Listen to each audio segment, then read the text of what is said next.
The best day of my life was one I never even saw coming. It was Labor Day, early this fall before things started to go bad with Adam. In some ways, it was just like a usual potluck dinner. But there was a special feel to it. People kept on showing up. All the old friends from Dad's band days and all the new ones from Adam's band. Willow and Henry were there with their newborn baby. Dad hauled the barbecue out of the basement, and he and Teddy spent the day flipping burgers. And when it started to get dark, Henry had the bright idea to start a bonfire.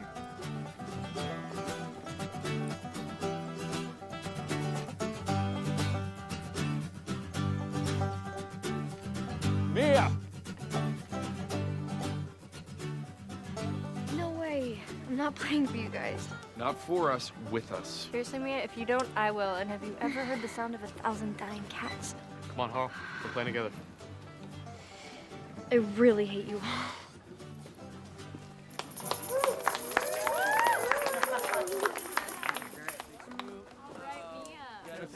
Mia.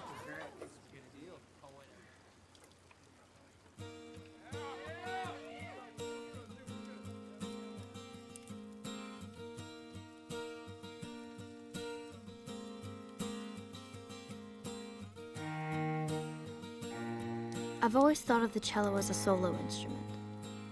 It's probably why it's always made me so comfortable. Just me and my cello. But that night, sitting around the bonfire, jamming with Adam and everyone else, I realized I was wrong. The cello isn't a solo instrument. It's part of something bigger. Today is the greatest day I've ever known. Can't live for tomorrow. Tomorrow's much too long. I'll burn my eyes out before I get out.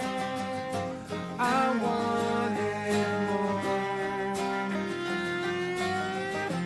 than life could ever grant me.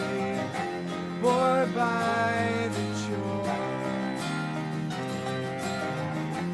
of saving face. Today is the greatest day I've never known. Can't wait for tomorrow. I might not have it long.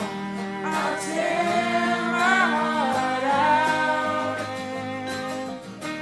before I get out.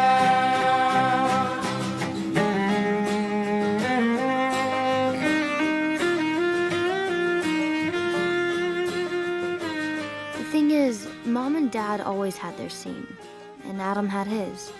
And I was always jealous because I didn't have mine until the night of the bonfire. That was my scene.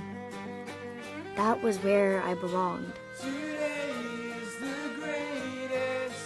That's what happiness felt like. Today is the greatest.